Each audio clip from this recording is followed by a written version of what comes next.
Assalamualaikum warahmatullahi wabarakatuh.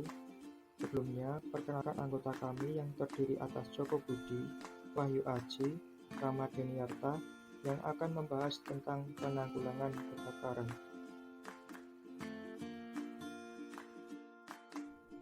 Yang pertama, apa itu api?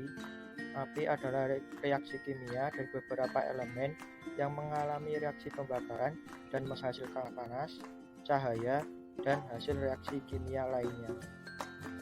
Segitiga api adalah suatu teori tentang terbentuknya api dengan penggambaran melalui skema berbentuk segitiga yang terdiri atas 1. Bahan bakar, 2. Oksigen, 3. Panas. Bahan bakar pembentuk api bisa berasal dari benda padat, cair, maupun gas. 1. Padat kayu, kertas, kapas, dan lain-lain. 2. Cair, minyak tanah, bensin, spiritus, dan lain-lain. 3. Gas karbit, dan lain-lain. Bahan-bahan tersebut tergolong bahan mudah terbakar yang mudah bereaksi dan menimbulkan api. Oksigen merupakan salah satu unsur yang ada di dalam udara. Dengan kadar oksigen 16% dalam udara, maka dapat menimbulkan reaksi pembakaran. Sumber panas dapat berasal dari faktor alam, energi panas yang timbul akibat reaksi kimia, energi panas akibat listrik, energi panas mekanik, nuklir, energi panas matahari.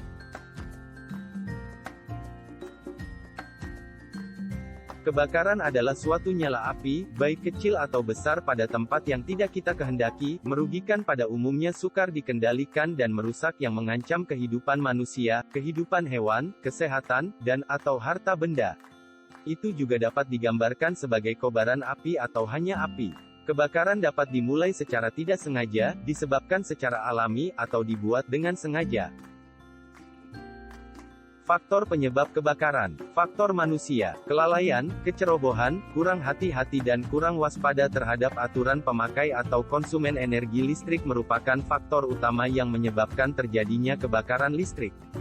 Faktor teknis. Kebakaran dapat terjadi karena faktor teknis. Faktor teknis meliputi proses kimia, tenaga listrik, dan fisik atau mekanis. Faktor alam. Kebakaran dapat terjadi secara alami antara lain disebabkan oleh petir, letusan gunung berapi, batu bara yang terbakar. Curah hujan juga merupakan faktor alam yang dapat mempengaruhi peristiwa kebakaran.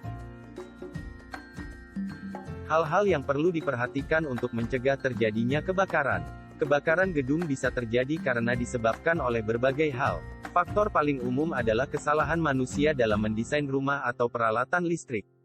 Maka, pencegahan perlu dilakukan sebelum musibah kebakaran menimpa. Beberapa hal yang perlu dilakukan antara lain: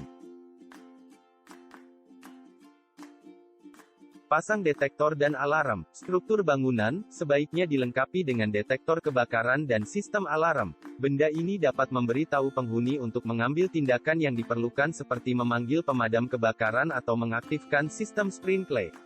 Pasang detektor asap. Ada dua tipe dasar yaitu fotoelektrik dan ionization. Fotoelektrik menggunakan sel-sel fotoelektrik dengan sumber cahaya tertentu. Sedangkan, detektor ionisasi bekerja dari partikel yang dihasilkan oleh asap yang memungkinkan arus listrik mengalir antara pelat negatif dan positif. Sistem sprinkler otomatis. Alat ini juga dapat digunakan untuk mendistribusikan air langsung ke api dan lebih dari 96% efektif dalam mengendalikan atau memadamkan api. Konfigurasi sistem sprinkler dapat berupa sistem pipa basah, sistem pipa kering, sistem praaksi, sistem banjir dan sistem perumahan. Atur ruangan dengan rapi, seperti menata bahan-bahan yang mudah terbakar dengan aman, terutama jauhkan kertas bekas dan bahan bakar lainnya dari kompor atau pusat-pusat listrik. Periksa teratur sistem kelistrikan. Secara teratur periksa kabel listrik yang rusak. Jangan gunakan peralatan listrik yang rusak.